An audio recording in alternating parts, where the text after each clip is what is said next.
Welcome to Boulevard's Big Three, where we get to talk about this week's sermon with questions from you, me, Daryl, and our special guests.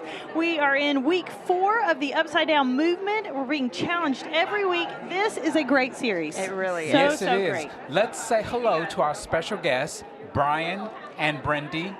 Hello, hello. Okay, Hello, I guys. need you guys to introduce yourselves, tell everyone about your family, what you do, and how long you've been here at North Boulevard.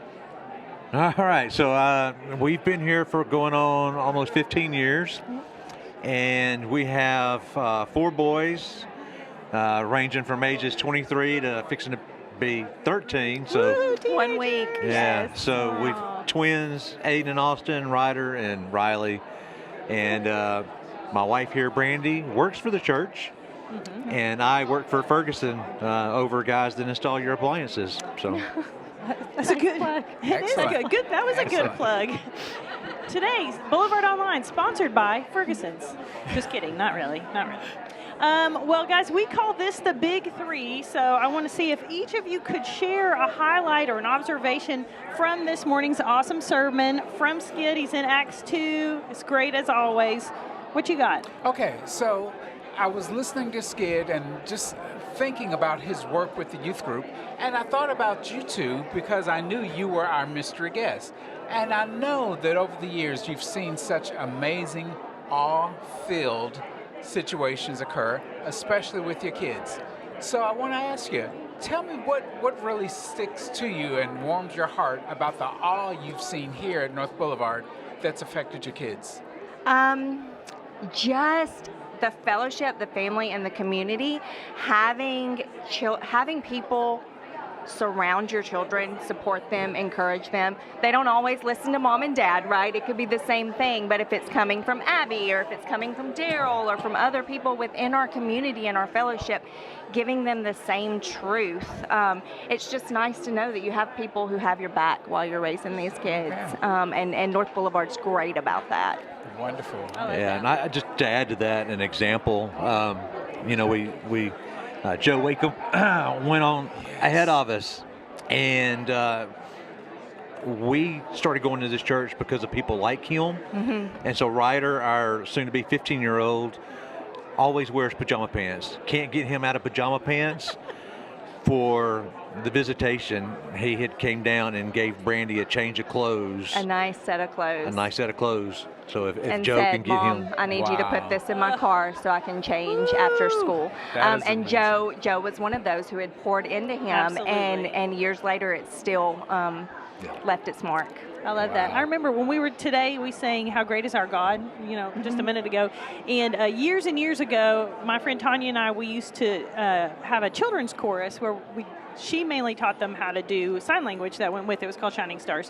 And that was a song we did. And I remember the first time we did it in front of the church, and my kids were involved in it. They were all pretty little. And I remember people coming up and saying, "We're so proud of you. We're so proud of you." Some of them people that our kids were like, "Who even was that?" But what that feels like to have, just like you're saying, other people pour into your kids and say, "What you just did meant a lot to me," Yeah. And so it just... And it's crazy on Baby Dedication Sunday to see some of those other children who have grown up here at North Boulevard in that environment. They're now seeing the support that they're getting for their littles and their parenting journey. It's the way it's meant to be. It's the way it's meant to be. I love it. Okay, highlight or some observation. Okay, so I loved hearing Skid tell the story of how the filling station in True North came to be. We've been talking in this series about an upside down movement, right? And just shaking the world for King Jesus. And that youth group, the filling station, True North, has been so instrumental to so many teens and to the kingdom. And it wouldn't have started, but it all started because Mike took the time to ask questions and to listen to understand. So I think as we're looking at this upside down movement, right? Asking questions and taking the time to listen to understand. Yeah, and it started with the people before there was a room. Yeah. You know, a lot of times we're not supposed to think of the church as this building, this physical structure. And in that case, it really did start with the people. Yes. And then he was like, now let's find a building where those people can go. Yes. Before we had our beautiful filling station building that we have now. I mean, it was already there, so it's powerful. What about you, Brian? So here at the church, I lead the men's ministry. So really, one of the things that always kind of comes to my mind is as men and how we really don't like to be in a relationship. And so when he did the whole fire log example, I'm hoping that a lot of men just that kind of clicked, because it's it's about the witnessing, but it's more about the witness, that we can't just do it all on our own. Yes. That it takes a community. And I just think that as this is a church, we do a good job of that. Especially like Brandy was saying, with the people with the kids. So what is it about men that don't like that? I mean, I'm a woman and I cry at everything, and I'm wanting to engage people and find out everything. I didn't cry. I'm not going to admit that. But men in general, not you. Not but men in general. What makes men avoid that so much? Just like he was talking about the mold, that society wants to put us in a mold. So as a man, I'm not going to say that I'm weak. I'm not going to say that I have faults. I'm not going to announce any of that to any of my other guy friends. Part of it because I don't want to be ashamed. Part of it is because I understand that they have their own problems they're dealing with and don't want to add to it. Oh, gotcha.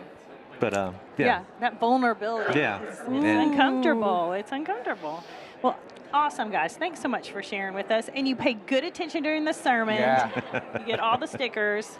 What else we want to tell them, Daryl? Very true. Okay, and we want the online family to know, if you have any more questions, you can use the QR code that's on the screen. That's right. Please send in your questions. We take them seriously. That's right. We'd love to send them along to Skid. He would love to hear them too. Yeah. And if you want to rewatch the sermon or watch it for the first time, you can find it at boulevard.to/sermons.